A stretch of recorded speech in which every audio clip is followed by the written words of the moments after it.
आप देख रहे हैं के न्यूज, खबरों का सारथी।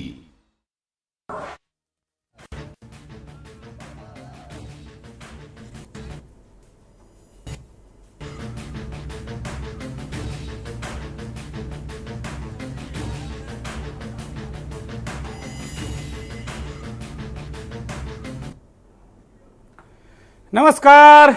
लोकतंत्र के महापर्व चुनाव की आज पहले चरण की वोटिंग हो गई है जिस वक्त और वोटिंग के बाद कुल मिलाकर पहले चरण में एक तस्वीर बन गई है, एक तस्वीर निकलकर सामने आ गई है। वो तस्वीर क्या है? पहले चरण का जनादेश क्या है?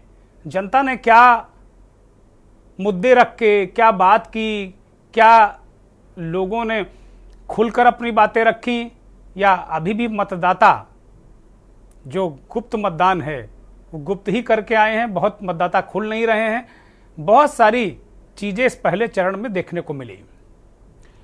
इन सबके बीच में प्रधानमंत्री नरेंद्र मोदी एक तरफ देश में 21 राज्यों में, यूपी उत्तराखंड समेत 21 राज्यों में देश में वोट पड़ रहे थे, तो दूसरी तरफ प्रधानमंत्री नरेंद्र मोदी यूपी के अमरोहा, मध्य प्रदेश के दमोह और जम्मू में बड़ी रैलियों को संबोधित करते हुए प्रधानमंत्री ने कहा कि ये चुनाव साधारण चुनाव नहीं है, ये देश की साख बनाने का चुनाव है। दुनिया में भारत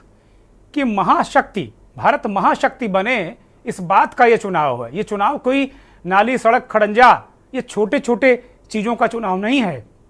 ये चुनाव देश का है और देश नहीं, दुनिया में भारत की क्या हैसियत होगी, ये उसका चुनाव है।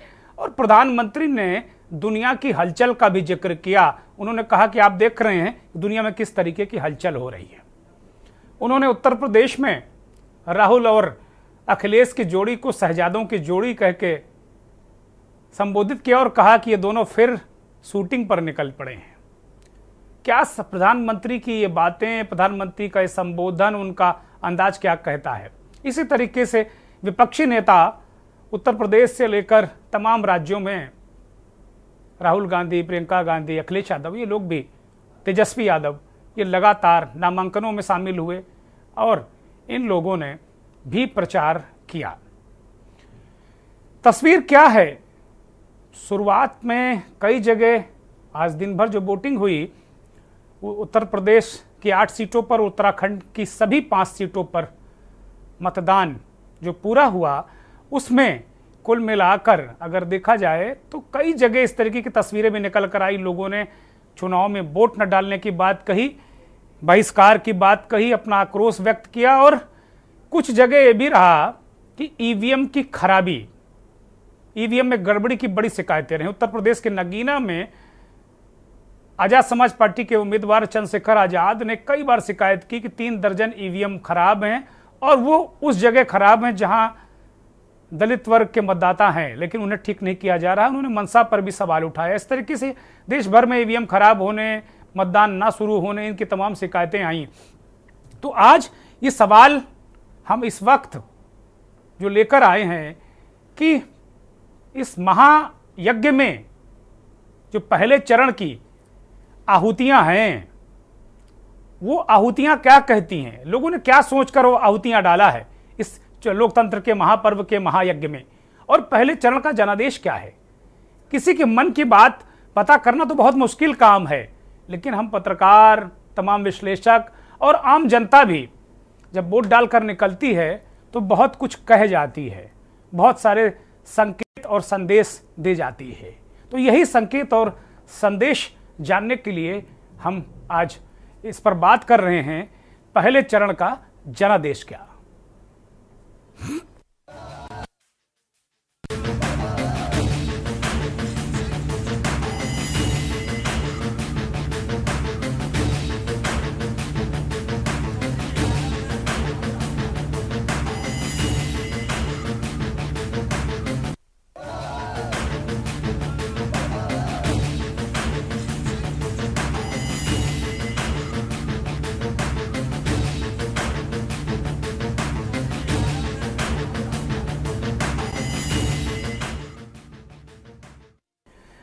पहले चरण का जनादेश क्या? एक और चीज आज बहुत महत्वपूर्ण देखने को मिली। हालांकि उन राज्यों में बम्पर वोटिंग होती है, सबसे ज्यादा वोटिंग जो हुई है वो बंगाल में हुई है, असम में हुई है, त्रिपुरा में हुई है, मणिपुर में ठीक ठाक वोटिंग हुई है और उत्तर प्रदेश के कुछ इलाकों में भी ज्यादा वोटिंग हुई है, ठीक ठाक वोटिंग हुई है। तो कुल मिलाकर उत्तराखंड में थोड़ा जैसी उम्मीद थी उतनी वोटिंग नहीं हुई है। क्या वोटिंग का जो ट्रेंड है, क्या ये वोटिंग का अंदाज कुछ कहता है क्या, या केवल अब ये बहुत बेकार की बात हो गई, दूर की कौड़ी हो गई कि साहब ज्यादा वोट पड़ा तो ये जीतेंगे, कम वोट पड़ा तो ये जीतेंगे, ये हारेंगे? क्या अब ये चीजें बहुत तार्किक या बहुत ऑथेंटिक नहीं रह गई हैं क्या? ये बड़ा सवाल उठता है। ये सब तमाम जो चीजें हैं कैसे देखने को मिलती हैं, बहुत सारी इस तरीके की बातें अब तक निकल कर आई हैं। माई एक्सिस इंडिया का एक कथित सर्वे के कुछ डेटा भी लीक हुए हैं। आज मैं कहीं देख रहा था किसी वेबसाइट पर। माई एक्सिस इंडिया एक ऐसा एजेंसी है, ऐसी एजेंसी है जिसने अब तक 69 सर्वे किए हैं, चुनावी सर्वे, और उसमें 64 उसके सटीक बैठे हैं, ऐसा दावा भी किया जाता रहा है। माई एक्सिस इंडिया का जो कथित डेटा लीक हुआ है या लीक कराया गया है, जो भी हो, उस डेटा में बड़ी कांटे की टक्कर होती दिख रही है। उस डेटा की बात करें तो पूरे देश में जो लोगों से बात की गई मतदान से पूर्व, उसमें 42 और 43% दोनों गठबंधनों की बात कही जा रही है कि इंडिया गठबंधन 42% और एनडीए 43%, और बहुत कांटे की लड़ाई लड़ता विपक्ष दिख रहा है। लेकिन क्या जमीन पर ऐसा हो रहा है क्या, या कि केवल कागजी घोड़े दौड़ा रहे हैं लोग, दिमागी घोड़े दौड़ा रहे हैं लोग कि ऐसा हो जाएगा वैसा हो जाएगा? बहुत सारी इस तरीके की चीजें हैं। तो प्रमुख जो मुकाबले रहे हैं, चीजें रही हैं, आज ये देखने में आएगा कि क्या संजीव बालियान फंस गए क्या, क्योंकि वो पिछला चुनाव 5000 वोट से मात्र जीते थे चौधरी अजीत सिंह को हराकर मुजफ्फरनगर में। क्या सहारनपुर में राघव लखनपाल की क्या स्थिति हुई, क्या वो फंस गए क्या, वो क्या चुनाव जीत पाएंगे क्या? तो बहुत सारी इस तरीके की चीजें देखने को मिल रही हैं। जो प्रत्याशियों के जीएफएक्स, जो उनकी डिटेल है, वो मैं कहूंगा कि पीसीआर उन्हें चलाए लगातार। उत्तर प्रदेश के जो प्रत्याशी हैं आज जो 8 सीटों पर उत्तराखंड के, तो उन पर हम बात कर सकें। तो कुल मिलाकर जो प्रत्याशी हैं उनमें क्या स्थिति हुई? टिहरी गढ़वाल उत्तराखंड की बड़ी महत्वपूर्ण सीट है। उस टिहरी गढ़वाल सीट पर कुल मिलाकर अगर देखा जाए तो बहुत हाई प्रोफाइल नेता अनिल बलूनी भारतीय जनता पार्टी के उम्मीदवार हैं, प्रदेश अध्यक्ष हैं। प्रदेश अध्यक्ष जो कांग्रेस के रहे हैं वो वहां पर मैदान में हैं, और एक बेरोजगार संघ का उम्मीदवार सांसें दम फुला रहा है लोगों का। तो क्या ये जमीन पर ये दम फूला है क्या? आज ये बातें होंगी। उत्तराखंड की जो 5 सीटें हैं उनमें रानी की क्या स्थिति है, रानी माला राज्यलक्ष्मी की, वो टिहरी गढ़वाल से लगातार सांसद होती आ रही हैं। रानी है, राजघराने का मसला है। उत्तर प्रदेश और उत्तराखंड की महत्वपूर्ण सीटें हैं। त्रिवेंद्र सिंह रावत पूर्व मुख्यमंत्री, इस चुनाव में आज पहले चरण में 7 पूर्व मुख्यमंत्री और 11 केंद्रीय मंत्रियों की किस्मत ईवीएम में बंद हुई। पूर्व मुख्यमंत्री वहां से हरिद्वार से लड़ रहे हैं। त्रिवेंद्र रावत भाजपा की सरकार में रहे, और इसी तरीके से अगर देखा जाए तो हरीश रावत के बेटे वहां से जो उत्तराखंड की हरिद्वार सीट है वहां से लड़ रहे हैं। हरीश रावत भी पूर्व मुख्यमंत्री रहे हैं। अजय टमटा भी केंद्रीय मंत्री रह चुके हैं, इस बार नहीं थे, वो भी लड़ रहे हैं। मौजूदा केंद्रीय मंत्री अजय भट्ट नैनीताल से चुनाव लड़ रहे हैं। बहुत सारे जो हाई प्रोफाइल उम्मीदवारों के चुनाव क्षेत्रों में भी आज वोटिंग हुई है। बिहार की 4 सीटों पर वोटिंग हो रही है, मतलब हुई है, हो रही क्या मतलब हुई है, तो हो चुकी। तो इस तरीके का दृश्य परिदृश्य देखने को मिला है। हमारे साथ हमारे दो सहयोगी जुड़ गए हैं। राजेश वर्मा उत्तराखंड के ब्यूरो चीफ हैं, राजेश जुड़ गए हैं, और हमारे वरिष्ठ सहयोगी कौशलेंद्र उपाध्याय लखनऊ से जुड़ गए हैं। दोनों राज्यों की राजधानी में हमारे सहयोगी मौजूद हैं। राजेश और कौशलेंद्र ने जो आज चुनाव का तापमान टेम्परेचर देखा वो इनसे हम जानेंगे। राजेश, 5 सीटों में जैसा कि हम इस बात को कह रहे हैं कि जनता जनार्दन का जनादेश क्या जनादेश है, इसको बहुत डिकोड करना तो बहुत मुश्किल है, लेकिन हम पत्रकार हैं। जब वोट डालकर आदमी निकलता है या जब हम किसी चुनाव क्षेत्र में जाते हैं तो हमें आसपास की हवा लग जाती है। क्या स्थिति उत्तराखंड की जो प्रमुख सीटें रही हैं और जो सबसे महत्वपूर्ण सीट है टिहरी गढ़वाल, उसको बहुत चर्चा में ला दिया मीडिया ने, बहुत चर्चा में, और चर्चित नेता वहां से अनिल बलूनी जी लड़ भी रहे हैं चुनाव। बेरोजगार संघ वहां पर एक दिक्कत पैदा कर रहा है। तो जो वहां की जो चर्चित सीटें हैं या जिनको कह सकते हैं कि वहां मुकाबला कुछ हुआ है या बाकी जगह बीजेपी ने एक तरफा जीता है, क्या स्थितियां, क्या परिस्थितियां, संकेतों में अगर मतदाताओं के संकेत आप डिकोड कर पाए हो राजेश जी?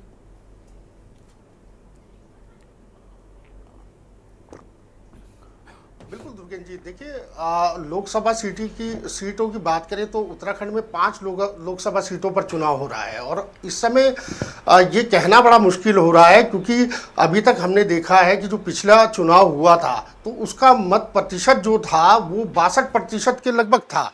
तो आज की जो अपडेट आ रही है, अभी देखिए पूर्ण रूप से जो कितने प्रतिशत मतदान हो चुका है, अब ये पूरा फाइनल आंकड़ा आने में थोड़ा सा समय लगेगा, जो 5 बजे के बाद आना है। लेकिन दुर्गेश जी, अब तक की अगर बात करें तो 3 बजे का जो आंकड़ा है वो 46.62% मतदान की तरफ ले जा रहा है। जो पिछली बार हमने आंकड़ा देखा था तो लगभग 3 बजे के करीब ही 52 से 53% मतदान जो है उत्तराखंड में हुआ था। तो अब देखिए इसके कई पहलू जो है वो निकाले जाते हैं। आपने भी कितने चुनाव कवर किए होंगे, हम लोगों ने भी काफ़ी ग्राउंड जीरो से इन चीज़ों को देखा है और जो एनालाइज किया है, और जो जानकार खास तौर से ये बताते हैं क्योंकि जो मतदान कम हो रहा है, प्रतिशत कम हो रहा है, तो कहीं ना कहीं जो सत्ता में बैठी पार्टी है वो उसके लिए आने वाले समय के लिए दिक्कत पैदा कर सकता है। और जिस तरीके से मतदान प्रतिशत जिस तरीके से अगर बढ़ता तो कह सकते थे कि एक तरफ कहीं ना कहीं जो है तरफा जो है जो फुल बहुमत में जो चीज़ें चल रही हैं वो चलती रहती। लेकिन कहीं ना कहीं अब ये समीकरण जो है दुर्गेश जी बड़े फंसते हुए और पेचीदा तरीके से नज़र आ रहे हैं, क्योंकि अभी तक की अगर हम एनालाइज किया है तो लगभग अब अगर आंकड़ा भी आता है तो 56-57 या मैक्सिमम 58, तो इतने प्रतिशत का मतदान का फुल आंकड़ा जो है वो इलेक्शन कमीशन अभी थोड़ी देर बाद जारी कर देगा। हालांकि जो हमारे जो एनालाइज किया है उसके हिसाब से हम लोग बता रहे हैं, लेकिन कहीं ना कहीं अब तक के आंकड़ों की बात करें या फिर अभी तक के जो लास्ट टाइम जो चुनाव हुए थे लोकसभा के, क्योंकि 5 सीटों पर भाजपा का कब्जा जो है वो उत्तराखंड के अंदर साफ तौर पर है, और कई ऐसी सीटें हैं जहां पर 2-2 सालों से यानी कि 10-10 सालों से जो है भाजपा के कैंडिडेट जो है, जिताऊ कैंडिडेट जो है वो वहाँ पर मौजूद है, और उन्हीं को भाजपा ने दोबारा विश्वास करके जनता के बीच में खड़ा किया है। अब लेकिन सवाल इस बात को लेकर के उठता है, जब भाजपा एक तरफ 400 पार का नारा लगा रही है, तो अगर ये मत प्रतिशत अगर डाउनफॉल पे जाता है तो कहीं ना कहीं समस्या हो सकती है, क्योंकि जो इंडिया गठबंधन है, क्योंकि चाहे इंडिया गठबंधन में जितने भी सहयोगी विपक्षी दल हैं वो कहीं ना कहीं जो जीत का दावा भर रहे थे, तो क्योंकि उनकी जीत में या कहीं ना कहीं फाइट है, कई सीटों पर फाइट जो है वो गंभीर रूप से देखने को मिल सकती है, टक्कर जो है कांटे की देख सकने को मिल सकती है, इसमें भी कोई दो राय नहीं है दुबेन जी। लेकिन देखिए सबसे हॉट सीट की बात हम कर रहे थे, आपने जिक्र किया पौड़ी गढ़वाल की। देखिए राष्ट्रीय मीडिया प्रभारी अनिल बलूनी और लोकसभा सीट के प्रत्याशी जो है भाजपा के, वो वहाँ से जो है अपनी दावेदारी उन्होंने की, और आज उनके पक्ष में भाजपा की तरफ से वो खड़े थे, और आज उनके पक्ष में जो भी मतदान गया होगा वो गया है। उसके साथ साथ अगर हम विपक्षी दल की बात करते हैं जो मुख्य है कांग्रेस की, तो वहाँ से गणेश गोदियाल यानी कि पूर्व प्रदेश अध्यक्ष कांग्रेस के रहे हैं, और ज़मीनी तौर पर उन्होंने कई लंबे समय से जो है पौड़ी की की जो है लोगों को के साथ वो जुड़े हैं, कई जन समस्याओं को लेकर के जुड़े हैं।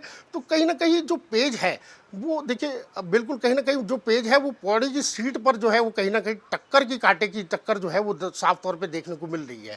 इसके साथ साथ एक सीट और हम कुमाऊं की जिस पे एनालाइज कर रहे हैं क्योंकि अभी मतदान खत्म हो गया है, लेकिन कहीं ना कहीं अभी कुछ ऐसे मतदान केंद्र हैं जहां पर लगातार काउंटिंग जारी है, क्योंकि कुछ लोग कैंपस में हैं और अभी मतदान चल रहा है और थोड़ी देर बाद फुल फाइनल जो डिसीजन है कितना प्रतिशत मतदान हुआ वो क्लियर हो जाएगा। लेकिन अब हम बात करते हैं, ये तो हम गढ़वाल सीट की पौड़ी की बात कर रहे थे जहां पर अभी तक जो कांटे की टक्कर देखने को मिली और जिस तरीके से हॉट सीट माना गया है पौड़ी। उसके साथ साथ देखिए जो कुमाऊं की महत्वपूर्ण एक सीट है अल्मोड़ा की, तो अल्मोड़ा की सीट जो है देखिए वहाँ पर दो बारी से जो है मौजूदा जो सांसद है वो अजय टमटा हैं भाजपा के प्रत्याशी। इस बार भी उनको टिकट दिया गया, लेकिन कहीं ना कहीं जो उनके इंगेज खड़े हैं विपक्षी दल की बात करें कांग्रेस की, तो वहाँ से जो खड़े हैं वो प्रदीप टमटा खड़े हैं। तो प्रदीप टमटा का भी बड़ी मुख्य जो सीट है वहाँ की वो उसमें भी कहीं ना कहीं कांटे की टक्कर दिखती है, क्योंकि जैसे ये मतदान के रुझान आ रहे हैं, मतलब माफ़ कीजिएगा जो पूरा वोट प्रतिशत कितना आ जा रहा है जिस तरीके से घटता हुआ नज़र आ रहा है, तो ये दो एक सीटें और एक हरिद्वार की सीट भी इसमें तीसरे नंबर पे ले सकते हैं, जहां पर ये कांटे की टक्कर जो है इन तीन सीटों पे खास तौर से दिखती है जो एक्सपर्ट बताते हैं।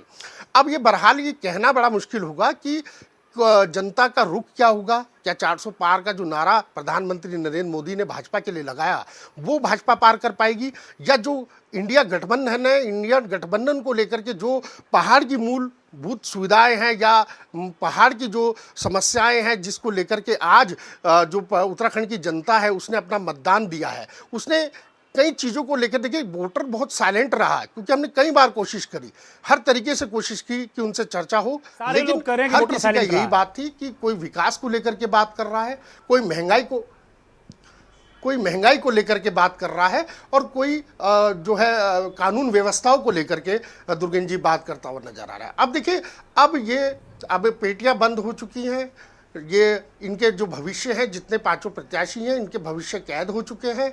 अब 4 जून को जब नतीजा आएगा तो ये तस्वीरें तभी क्लियर हो पाएंगी, लेकिन कहीं ना कहीं जो जीत का दावा था भाजपा का एक तरफा का 400 पार का नारा, वो उत्तराखंड के लिए लिहाज से मैं देखता हूं तो कहीं ना कहीं 2 से 3 सीटों पर भाजपा को जो है कड़ी टक्कर, और हो सकता है कि बड़ी मशक्कत जो है जीत के लिए उसको लगानी पड़ सकती है, जो अभी तक के एनालाइज करके जो आंकड़े बता। ठीक है, मैं राजेश 2-3 सवाल मेरे पास और भी हैं वो मैं पूछूंगा। मैं कौशलेंद्र की तरफ जाऊंगा। कौशलेंद्र, पश्चिमी उत्तर प्रदेश जहां कैराना, सहारनपुर, मुजफ्फरनगर, बहुत सारे जो ये इन कोर जो सीटें हैं, नगीना, तो यहाँ पर 3 खासतौर पर सीटें मुजफ्फरनगर, कैराना और सहारनपुर, यहाँ कुछ पिछड़ी जातियाँ, छत्री, इनके तमाम विरोध के बाद क्या खबर है आपके पास, क्या स्थितियां परिस्थितियां वहां बनती दिख रही हैं? जैसे राजेश ने कहा कि उत्तराखंड में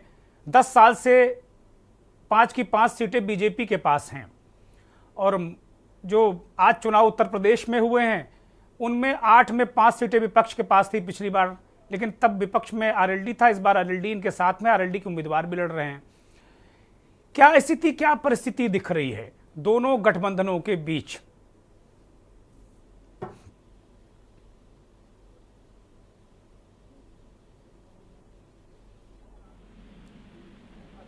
कौशलेंद्र, आपकी आवाज नहीं मिल रही।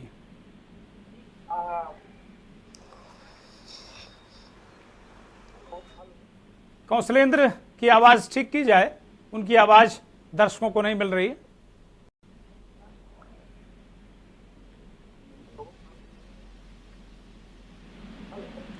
सुनील मालवी को ले लेते हैं, दूसरे सहयोगी सुनील मालवी जुड़े हुए हैं। कौशलेंद्र की जो ऑडियो है उसको ठीक किया जाए।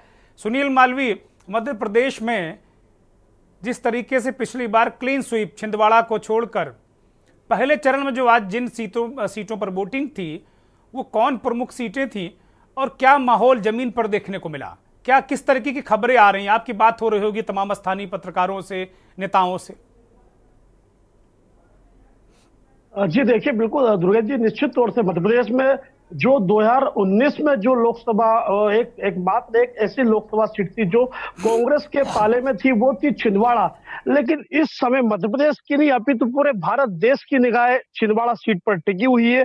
और छिंदवाड़ा सीट ऐसी सीट है जहां पर विगत 44 वर्षों से कमलनाथ जी का नाता रहा है। और अब उनके सुपुत्र चुनाव जो लड़ रहे हैं, नकुलनाथ चुनाव वहां से लड़ रहे हैं। नकुलनाथ दूसरी बार से वहां पर सांसद के रूप में प्रत्याशी रहेंगे। और बात की जाए जो वहां पर जो आदिवासी बहुल्य क्षेत्र है, जो आदिवासी बहुल्य क्षेत्र 30% वोटर्स हैं, वो निर्णायक भूमिका में रहते हैं। लेकिन पिछले 24 वर्षों से कमलनाथ का वहां पर कब्जा रहा है। और जो मंडला सीट की हम बात करेंगे तो मंडला सीट भी एक बड़ी सीट मानी जाती है, क्योंकि फग्गन सिंह कुलस्ते केंद्रीय मंत्री है और इस बार फिर मैदान में है। और जनता की बात किया तो जनता का साफ तौर से कहना है, जो हमने छिंदवाड़ा की जनता से जाना, वहां के लोगों से जब बात की, जब हम छिंदवाड़ा पहुंचे, वहां के मतदाताओं का मन टटोलने की कोशिश, तो निश्चित तौर से छिंदवाड़ा की जनता का कहना है कि कमलनाथ जी यहाँ से चुनाव लड़ रहे हैं, ना कि कांग्रेस लड़ रही है। इस वक्त जो कमलनाथ जी का और हमारा 24 वर्षों का जो गहरा नाता रहा है, तो हम इस बार जो है कमलनाथ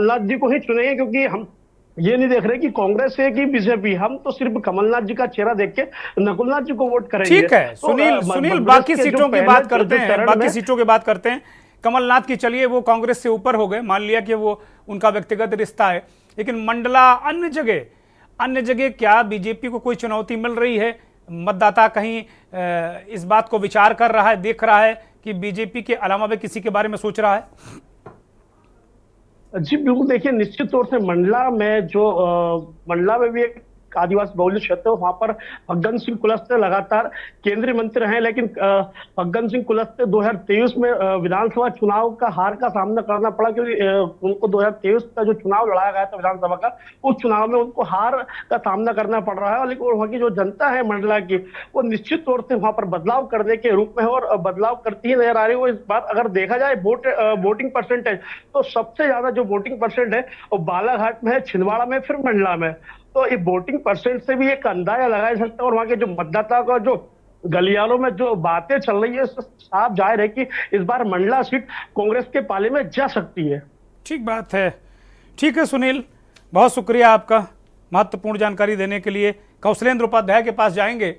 कौशलेंद्र उपाध्याय, मैंने सवाल यही किया था आपसे कि पश्चिमी उत्तर प्रदेश की जो परिस्थिति है, 8 सीटें हैं और पूरा जो गुणागणित है, तमाम विरोध, तमाम मान मनौवल, इसके बाद आज जब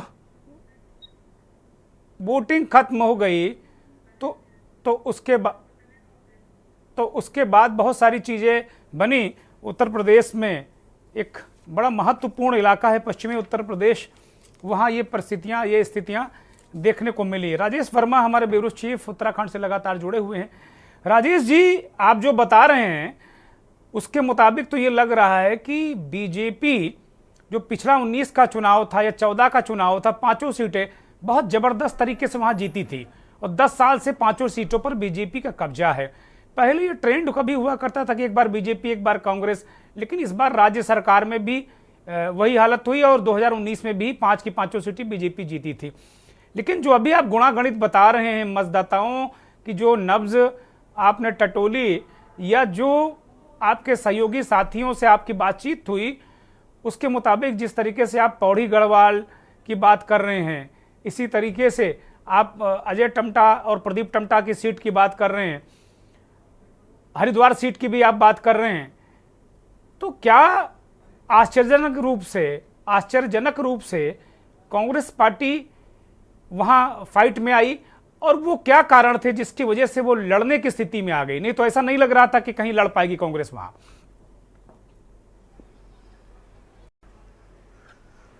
बिल्कुल, देखिए दुर्गेन जी, अभी मैं एक अपडेट और दे दूं अपने दर्शकों को। जो 5 बजे का आंकड़ा है वो निर्वाचन की तरफ से आ चुका है। जो अब तक के 5 बजे की बात करें मत प्रतिशत की, तो 53.56%।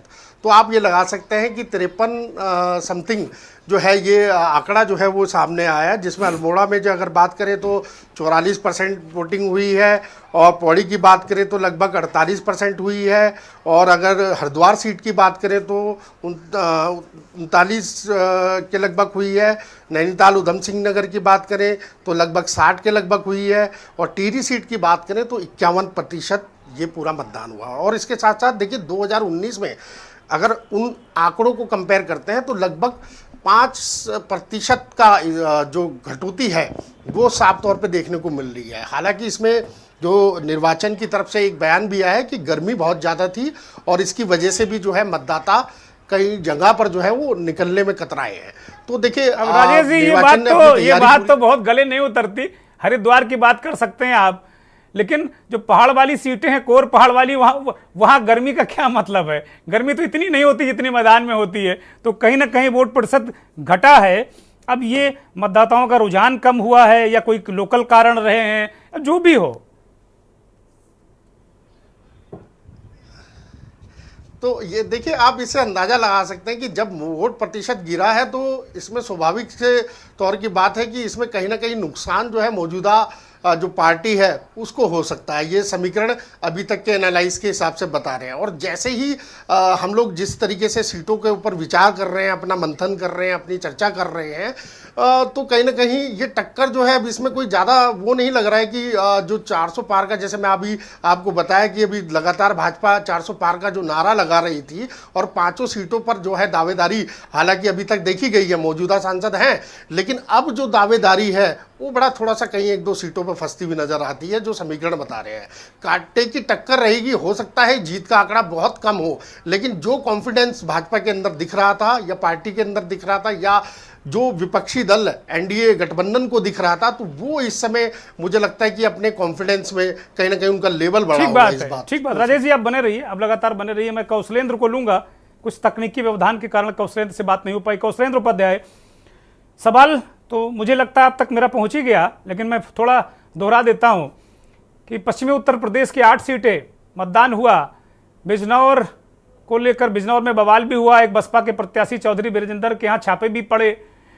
इसी तरीके से मुजफ्फरनगर को आप लीजिए, कैराना को लीजिए, सहारनपुर को लीजिए, नगीना को लीजिए। ये जो 5 सीटें हैं इनमें कुछ ज़्यादा बवाल रबरब रहा है, पॉलिटिकल बवाल, यानी अंदर एक दूसरे को शह और मात का खेल चलता रहा है। क्या तस्वीर निकल कर आपके मुताबिक आई? आपकी तमाम लोगों से बात भी हुई होगी, वहां के लोगों से।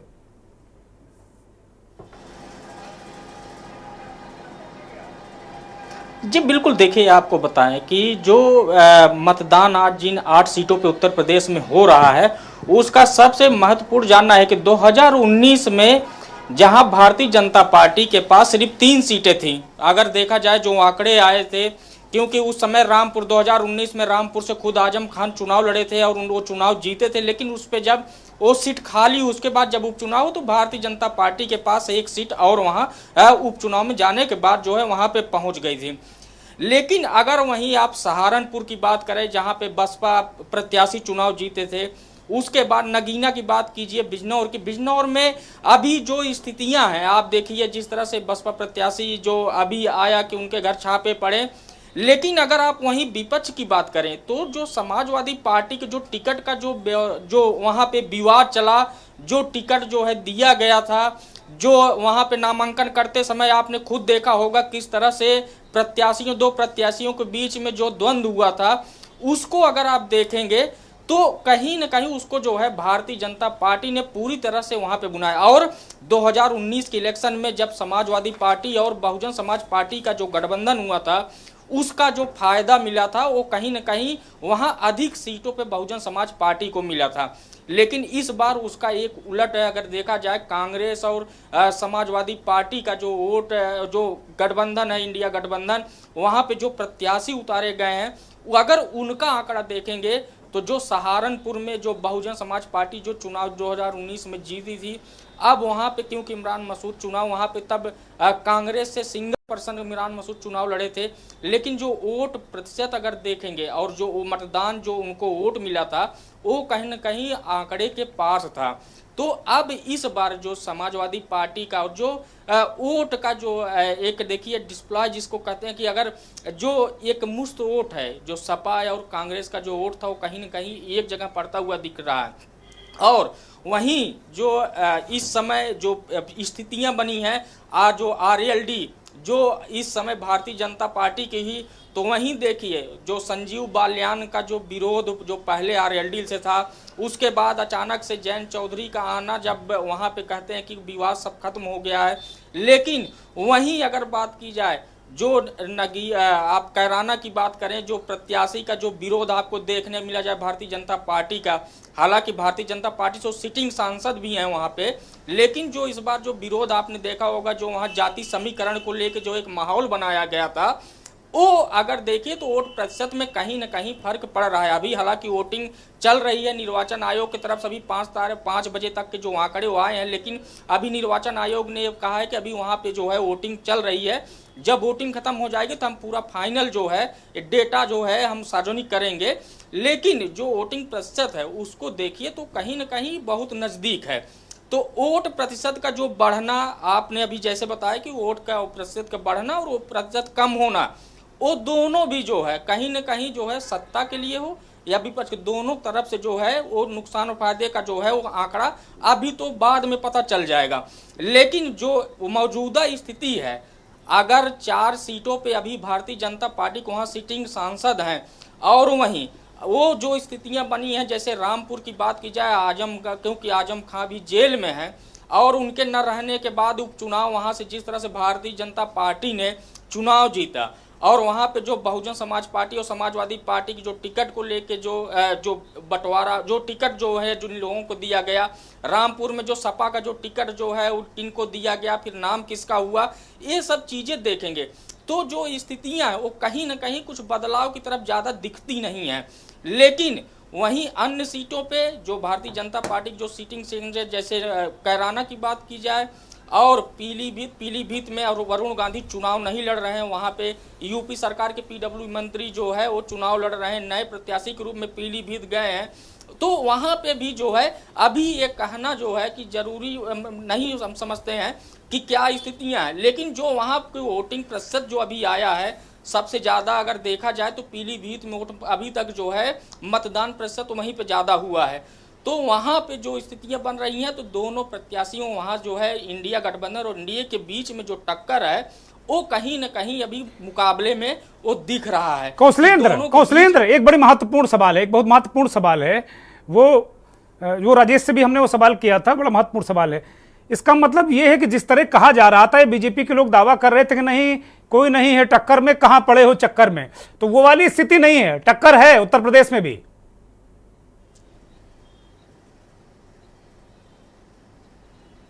जी बिल्कुल, देखिए दुर्गन जी, हम आपको बताएं ना कि इस बार जो है अगर चुनाव की बात आप उत्तर प्रदेश में या चाहे देश में कहीं भी आप जो एनालिसिस आप देखिएगा, अगर जो है तो यहाँ पे जो है वो जनता चुनाव लड़ रही थी, वो चाहे वो सत्ता पक्ष की हो चाहे विपक्ष की हो, क्योंकि यहाँ जो प्रत्याशियों का जो उलटफेर हुआ है अगर उसका आकलन आप देखेंगे तो यहाँ पे जो है कि वहाँ की जो जनता, वहाँ के जो मतदाता हैं वो इस बार चुनाव जो है लड़ रहे हैं।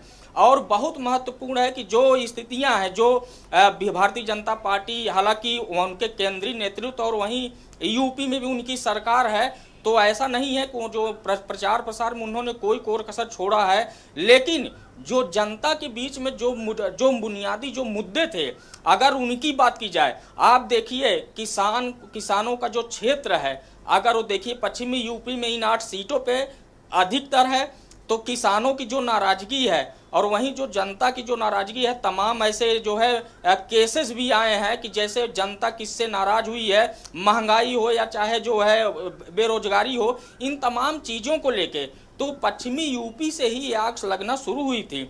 और आज देखिए वो चाहे जहां भी हो, देश के किसी भी कोने में जो है वो जो है भारतीय जनता पार्टी कहीं न कहीं उस खाई को पाटने के लिए पूरी कोशिश कर रही है। ठीक है, लेकिन अब मतदान प्रतिशत जो पूरा आएगा, जो आंकड़े आएंगे, उसका जो होना, जो रिजल्ट आएगा, वो देखना बहुत जरूरी हो जाता है। ठीक है कौशलेंद्र, ठीक है। राजेश, एक छोटा सा सवाल, क्या आपको लगता है इन 5 सीटों में कोई उलटफेर होने वाला है? कोई 1-2 सीटों पर बड़ा उलटफेर हो सकता है क्या? बस कट टू कट सीधे। बिल्कुल दुर्गेन जी, इसमें कोई दो राय नहीं है। जिस तरीके से मतदान के जो आंकड़े हैं तो इसमें ये नहीं कहा जा सकता कि भाजपा फुल फ्लैश पांचों सीटों को ले जा सकती है। अगर टक्कर की बात करें तो जैसे हमने पौड़ी की बात करी या अल्मोड़ा सीट की बात करी, तो ये दोनों बहुत ज़्यादा हॉट सीट हैं और इसमें बड़ी टक्कर देखी जा सकती है। और जो आंकड़ा हम लोग अभी तक सोच रहे थे कि जीत का प्रतिशत शायद हो सकता है कि विपक्षी दल या विपक्षी दलों में जो भी कैंडिडेट खड़े हैं उनका कम हो, लेकिन कहीं ना कहीं अब जैसे ये मतदान कम हुआ है तो कहीं ना कहीं कोई बड़ी बात नहीं है कि विपक्षी दलों में कांग्रेस भी या और भी कोई जो है इस चुनावी जो दंगल चल रहा है तो कहीं ना कहीं इसमें अपना कोई बाजी ना मार ले, इसमें कोई दो राय नहीं है। बहुत शुक्रिया आप दोनों का, राजेश जी और कौशलेंद्र जी, आप दोनों का बहुत शुक्रिया, बहुत धन्यवाद। तो सवाल यही है कि पहले चरण का जनादेश क्या, मोटे मोटे तौर पर राजेश वर्मा ने बताया कि नहीं, उत्तराखंड में क्लीन स्वीप नहीं है, कहीं ना कहीं कुछ उलटफेर होगा ऐसा लग रहा है। मतदाताओं की ने एक ये आहट दी है।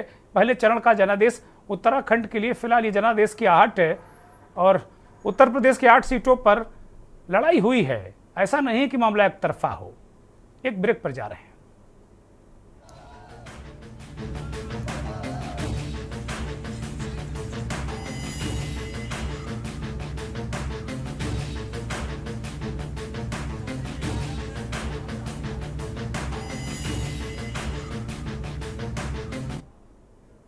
देश में 2024 के लोकसभा चुनाव का पहला चरण पूरा हो गया है। मतदाताओं ने जनादेश दे दिया है और पहले चरण का जनादेश क्या है ये जानने की, ये टटोलने या समझने की, संकेतों को डिकोड करने की कोशिश कर रहे हैं। ब्रेक के उस पार हमारे सहयोगी जुड़े हुए थे विभिन्न जगह से और उन्होंने अपनी जो उनका इंटेलिजेंस है उसके जरिए उन्होंने बताया कि नहीं, लड़ाई है उत्तर प्रदेश उत्तराखंड में भी। देश में तमाम जगह विपक्ष और सत्ता पक्ष अपने अपने दावे कर रहा है। हमारे साथ वरिष्ठ पत्रकार महेंद्र सिंह जुड़े हुए हैं दिल्ली से, जो पश्चिमी उत्तर प्रदेश से आते हैं और पश्चिमी उत्तर प्रदेश की अच्छी जानकारी रखते हैं। मनोज ध्यानी उत्तराखंड से जुड़े हुए हैं, चुनाव विश्लेषक हैं। और कुलदीप राणा वरिष्ठ पत्रकार हैं उत्तराखंड के, पूरे देश में वो अपनी पकड़ रखते हैं। बहुत स्वागत सभी मेहमानों का।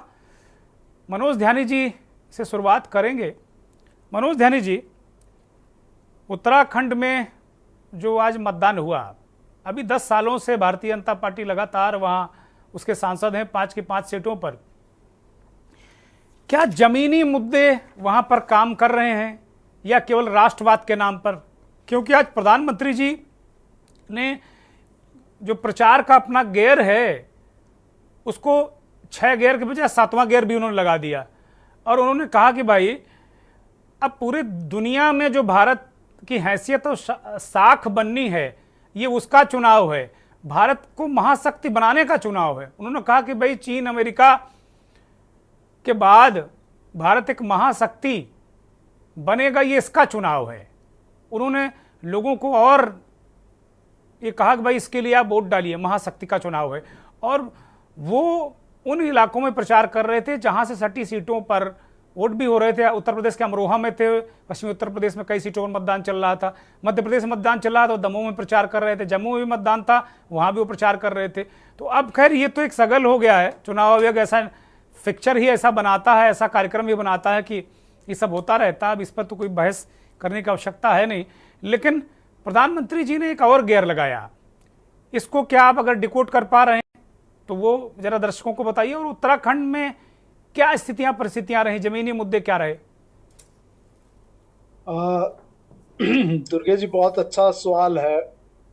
और प्रधानमंत्री जी ने अगर 7वां गियर लगाया है तो मुझे लगता है जैसे जैसे चुनाव बढ़ेगा उन्हें 8वें, 9वें, 10वें, 11वें, 12वें गियर की भी जरूरत पड़ने वाली, क्योंकि जितने चरणों का चुनाव है उतने चरणों का गियर उनको लगाना पड़ेगा।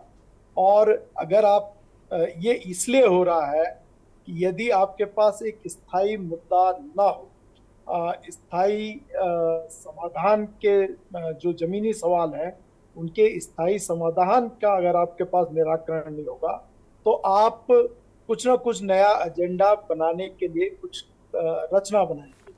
और मुझे लगता है ये 7वां गियर जो है वो वही कुछ दर्शा रहा है।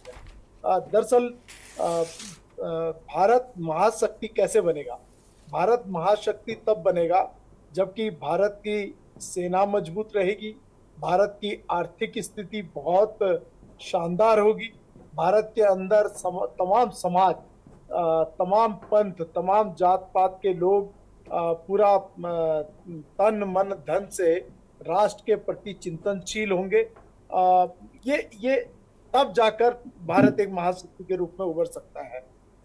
भारत के सेना की स्थिति में मैं आपको बताऊं कि अगर थोड़ा बहुत गंभीरता से अगर हम मनन करें तो जो हालात मणिपुर में दिख रहे हैं, हमारे जिस तरीके के हालात, कठिन परिस्थितियों से मणिपुर गुजर रहा है, नॉर्थ ईस्ट का क्षेत्र गुजर रहा है, अरुणाचल प्रदेश है जहां पर चीन खुलेआम तमाम जगहों के अपने नाम रख दे रहा है और नामकरण कर दे रहा है, और बड़ी हम उसकी कोई ठोस प्रतिक्रिया हम देने तक में नाकामयाब है। मतलब आप वांगचुक जी को देखिए, लद्दाख में वो कह रहे हैं कि चरवाहा जो है हमारे जो गोचर भूमि थी उसमें जाते थे, अब चीन के लोग वहाँ, चीन की सेना उन्हें घुसने नहीं देती, वो अपने पशुओं को चराने तक नहीं जा पा रहे हैं। तो क्या ये जो हालात दिखा रहे हैं ये भारत को महाशक्ति बना देगा? प्रश्न यह है कि जो बेरोजगारी का आलम है, मैं बेरोजगारों के साथ यहाँ लगातार जुड़ा रहता हूँ, कई युवा संगठनों का संरक्षक के तौर पर काम करता हूँ, तो उनके हाथ में रोजगार नहीं है, और जो रोजगार भी है उसमें इतनी नकल होती है, इतनी पेपर लीक की घटनाएं होती हैं। माँ बाप को मैं देख रहा था, मेरे से सवाल कर रहे थे कि क्या हमने अपने बच्चों के लिए मतलब उनके हम अपने मकान बनाने के लिए पैसा जमा करते हैं, उनकी शिक्षा दीक्षा के लिए जमा करते हैं, उनके शादी ब्याह के लिए करते हैं, लेकिन अब तो सरकारी नौकरी के लिए भी हमें 20-25 लाख रुपए जमा करने पड़ेंगे कि दलाली के रूप में देंगे और तब जाके हमारा बच्चा। तो क्या ये आज युवा और अभिभावक जो सवाल पूछने लगे हैं, ये सवाल बन चुके हैं। मैं देख रहा हूँ कि समाज में वो जो एक स्ट्रेन फैक्टर था, वो धीमे धीमे वो अब वर्क नहीं कर रहा है, चाहे वो संप्रदाय के आधार पे था, जात पात के आधार पर था। ध्यानी जी जो मुद्दों की बात कर रहे थे, ध्यानी जी मैं माफी के साथ में आपको इंटरप्ट कर रहा हूं, जो जिन मुद्दों की आप बात कर रहे हैं, रोजगार, दवाई, पढ़ाई, सिंचाई, कमाई, पेपर लीक, ये मुद्दे क्या आज के मतदान में जमीन पर दिखे क्या आपको, उत्तराखंड में और शेष भारत में? मैं आपको बताऊं कि मैं प्रातः काल से जब भ्रमण कर रहा था तो मैंने देखा कि क्योंकि मेरा जनपद क्षेत्र टिहरी गढ़वाल है, मैं देख रहा था कि लोगों में एक मतलब बहुत बड़ा जोश नहीं था कि हम मतदान करने के लिए आगे आए। तो इस तरीके के हालात में मेरी आवाज आ रही है आपको? हाँ, दर्शक सुन रहे हैं, बोलिए। जी जी जी। तो मतलब इस तरीके के हालात देख रहा था कि बस्ते, मतलब तमाम राष्ट्रीय राजनीतिक दलों के बस्तों में लोग नहीं थे, बिल्कुल खाली दिख रहे थे और बड़े मजे से वो खाना खा रहे थे। तो यहाँ तो जो बाहर पोलिंग स्टेशन पे लगते हैं उनको खाने का मौका नहीं मिलता, लेकिन यहाँ बड़े आराम से इत्मीनान से खा रहे थे। वो कौन आ रहा है कह रहा, और मतदान प्रतिशत भी दिखा रहा है कि बहुत ज्यादा 5% कम हुआ है उत्तराखंड में, 5% कम हुआ है पिछले बार के मुकाबले, 19 के मुकाबले जी। और मुझे जो जिस तरीके के मेरे पास फोन कॉल्स आए हैं, जिस तरीके से है, मुझे लग रहा है कि इस बार बदलाव भी हो रहा है, और खासकर जो गढ़वाल और टिहरी गढ़वाल की सीट है, इसमें परिवर्तन आने के आसार कुछ न कुछ नजर आ रहे हैं। ठीक बात है। मैं कुलदीप राणा साहब की तरफ रुख करूंगा। राणा साहब, एक तो आज पहले चरण के 102 सीटों पर वोट डाले गए, वोटिंग हो गई, मणिपुर और 2-4 जगह छोटी मोटी हिंसा के बाद कहीं कोई इस तरह की अप्रिय घटना नहीं हुई, अच्छी बात है। लेकिन जैसा भी ध्यानी जी कह रहे थे कि ये लगातार कई लोग इस बात को आज कह रहे थे कि मतदाता खुला नहीं, या ट्रेंड ये हो गया कि अब खुलो मत, जो करना है करो। तो क्या ये क्या संकेत दे रहा है खास तौर पर उत्तर प्रदेश उत्तराखंड में या देश में जहां भी आपने अपने लोगों से बात की होगी, अपने साथियों संगियों से बात की होगी, क्या क्या लग रहा है ये पहले चरण का जनादेश कुछ डिकोड कर पा रहे हैं आप लोग?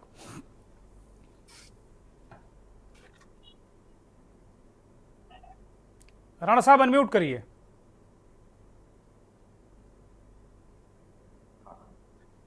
देखिए चौहान जी, जी। अगर हम उत्तराखंड में जो अभी 5 बजे के करीब जो वोट परसेंटेज हमें मिला है उसको बस की बात करें तो मैं एक छोटा सा करेक्शन वहां पर आपको बताना चाहूंगा, क्योंकि यहाँ दूरस्थ क्षेत्रों में भी पोलिंग पार्टियां गई हैं और ये जाती रही हैं, पर्वतीय क्षेत्र है तो कई बार आंकड़े आने में समय लगता है। अच्छा, दूसरा ये है कि कई लोग जो कैंपस के भीतर होते हैं तो 5 बजे भले पोलिंग बंद हो गई है लेकिन गेट बंद हो जाते हैं नए लोगों के लिए, लेकिन जो कैंपस में रहते हैं तो वो वोट कर सकते हैं। तो अभी इसका जो फाइनल आंकड़ा डेटा आना अभी बाकी है और हो सकता है कि ये जो परसेंटेज है ये थोड़ा और बढ़ जाए। हालांकि अगर हम पिछले लोकसभा चुनाव में अगर पिछले 2 लोकसभा चुनाव की बात करें तो चाहे वो 2014 का लोकसभा चुनाव हो या फिर 2019 का लोकसभा चुनाव, इन दोनों चुनाव में बहुत ज्यादा अंतर देखने को नहीं मिला, 60+ ही दोनों समय में रहा है, ठीक है। लेकिन हाँ, इतना जरूर है कि इस समय के चुनाव में हमें थोड़ा सा अंतर जो है बढ़ता हुआ दिखाई दे रहा है।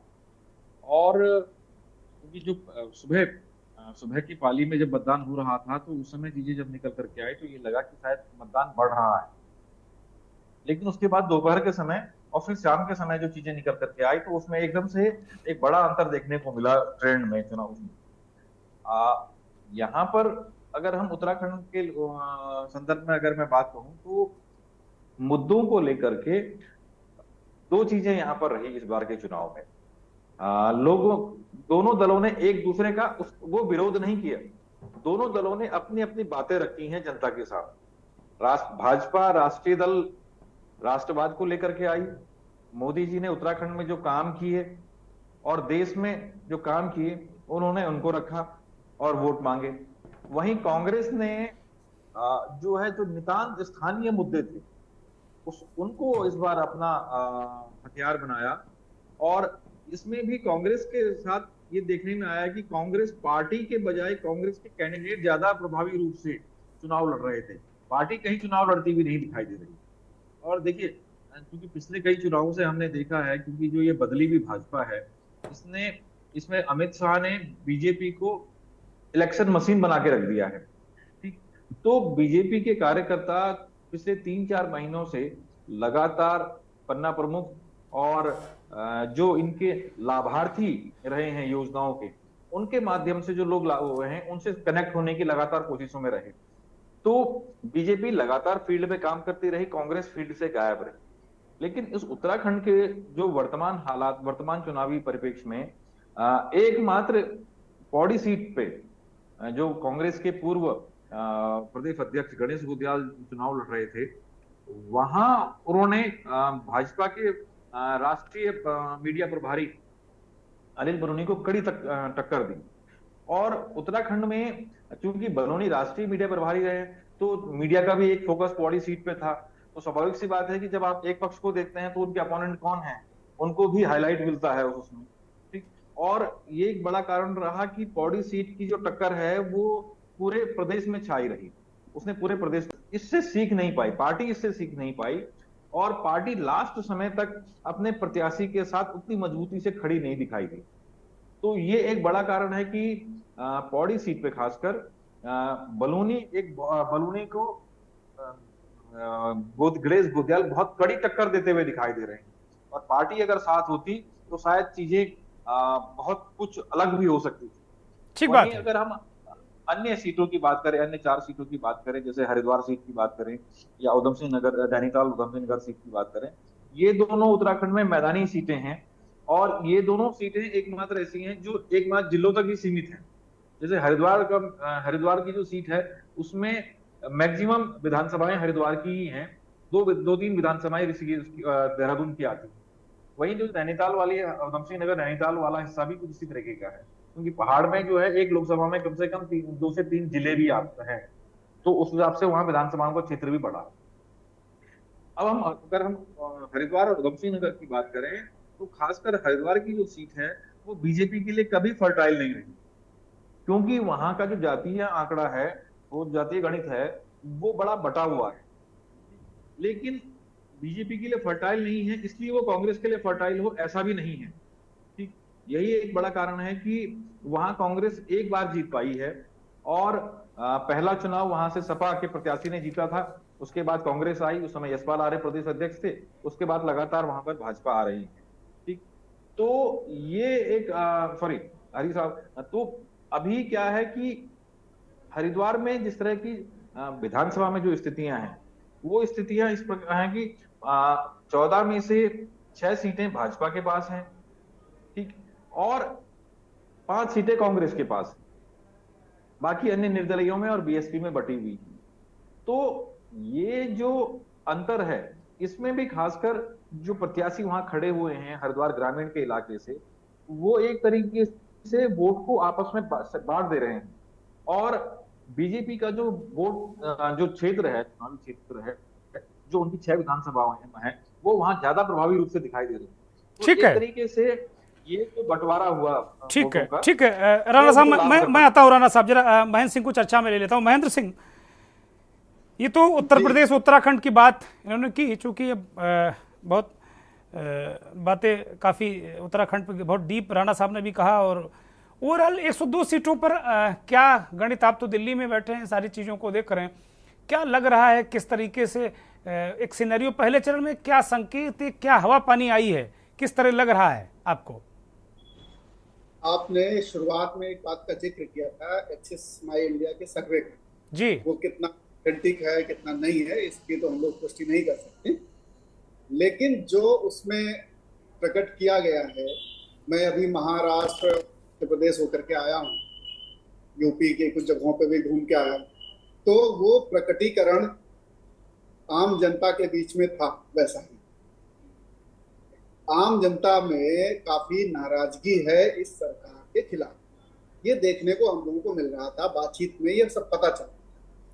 ये एक टर्म अगर ये कहा जाए कि ये चुनाव नाउम्मीदी का चुनाव है, मतलब सरकार से उम्मीद नहीं है, लेकिन दूसरों से भी उम्मीद ज्यादा नहीं है, नाराजगी है, इसलिए सरकार को एक आदमी जो वोटर है जो वो नहीं देगा तमाम जगहों पर वोट, लेकिन ठीक है, उनके मुद्दों को विपक्षी भी एड्रेस नहीं करता, ये भी एक देखने को मिला। अगर विपक्ष बहुत स्ट्रेटजी के साथ बहुत अच्छी तरीके से लड़ते तो शायद ये रिजल्ट कुछ और होते, लेकिन ये बात सही है कि बीजेपी के लिए, खासतौर पे एनडीए के लिए बहुत ज़्यादा मुश्किल है। जो वो 400 का टारगेट बता रहे हैं वो कहीं अचीवेबल जमीन पे तो नहीं दिख रहा है कहीं भी। आप किसी से भी बात कर लीजिए, चाहे उत्तराखंड चले जाए, चाहे यूपी में कहीं चले जाइए, महाराष्ट्र में चले जाइए, यहाँ तक कि हम लोग नागपुर सीट गए, बहुत हैवीवेट मंत्री लड़ रहे हैं नितिन गडकरी जी, लेकिन उसके खिलाफ विकास ठाकरे हैं।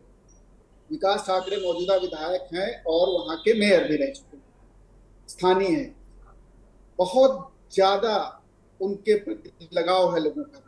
लोग उनको, मतलब नितिन गडकरी साहब भले जीत जाएं, लेकिन जो फासला है वो बहुत कम हो जाएगा। तो लोगों के अंदर निश्चित तौर पर जो मुद्दे आप बता रहे थे, शिक्षा है, बेरोजगारी है, महंगी शिक्षा है, बहुत बड़ा मुद्दा है ये, बहुत महंगी शिक्षा होती जा रही है, बेरोजगारी है, अग्निवीर, जो अग्निवीर का मुद्दा है जिसमें कि सरकार अब बैक फुट पे आते दिख रही है। राजनाथ जी कई बार उस पर कह चुके हैं कि हम अगर कोई दिक्कत है तो हम बदलाव करने के लिए तैयार हैं। उनको मालूम है ये अग्निवीर की अग्नि की तपिश जो है सरकार झेल नहीं पाएगी जी। तो वो ये इस तरीके की जो मुद्दे हैं वाकई। अच्छा, और आप देखिए, पहली बार जब बीजेपी चुनाव जीत के आई थी, यानी 2014 में, जब पहला वोट डाला होगा किसी युवा ने 18 साल का रहा होगा, अब वो 28 साल का है। 18 साल से 28 साल के बीच में उसको रोजगार नहीं मिला, नौकरी नहीं मिली। वो सोचता था रेलवे में नौकरी मिलेगी, वो सोचता था सेना में नौकरी मिलेगी, वो सोचता था बैंक में नौकरी मिलेगी। भर्तियां ही नहीं हो रही। जब भर्तियां नहीं हो रही हैं, पेपर लीक हो रहे हैं, तो उम्मीद उनकी जाती गई। और एक बड़ी सामाजिक प्रॉब्लम आ गई, शादियां नहीं हो रही, बेरोजगार से शादी कौन करे। ये जो धरातल पे जमीन पे जो मुद्दे हैं इनको देखते हुए लोगों में नाराजगी है।